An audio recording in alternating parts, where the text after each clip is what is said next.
Meli TV updates. Inaweza kuboost uchumi wa watu, lakini ni wadau wa usafiri kwa njia ya meli mkoani Mwanza ambao wametoa maoni yao kuhusu nauli pendekezwa kwa meli mpya ya MV New Mwanza.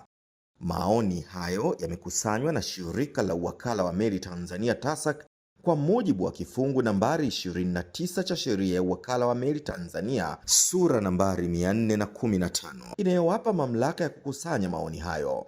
Na TASAC imefanya mapitio ya awali ya ombi lililowasilishwa na kubaini kuwa limekidhi masharti ya kanuni za tozo, hivyo linastahili kuwasilishwa na kujadiliwa na wadau. Mkutano huu unafanyika kwa mujibu wa kifungu cha 29 cha sheria ya uwakala wa meli Tanzania sura ya 415. Kifungu hicho kinaweka hitaji la TASAC kuwashirikisha wadau kwa lengo la kupokea maoni yao kabla ya kuidhinisha kiwango chochote cha tozo. Kikao hiki pia kimehudhuriwa na ndugu Patrick Kalangwa ambaye amemwakilisha katibu tawala mkoa wa Mwanza. Kwa wadau nikaribia ni kile kwa wamependekeza stendi 30, hao wanasema 25, 27, 20, tunasema ni mle kwenye uchumi kuna kigezo deviation, yani hajadeviate sana.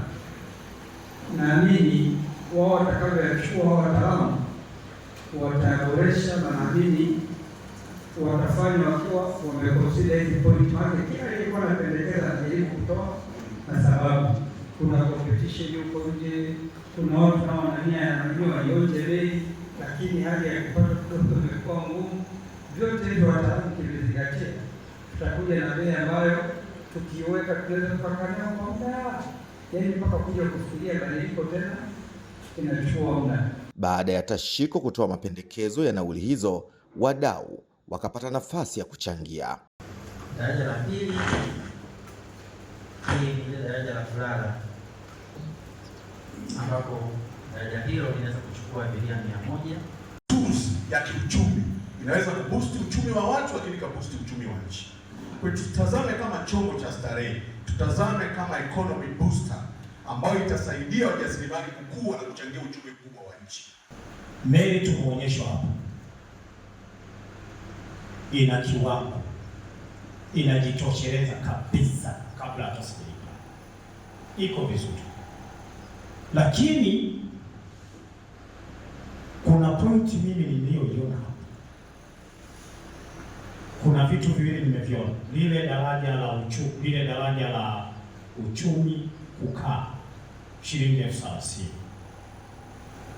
kwenye hili daraja ni lile daraja la watu wa chini sana, nikiwemo na mimi. Hii meli ina gharama kubwa kwa kuhudumia, imewaangalia Watanzania kwa viwango, lakini upande wa foreign kwa wageni wanaenda kula keki basi kwa kuchangia kwa forex.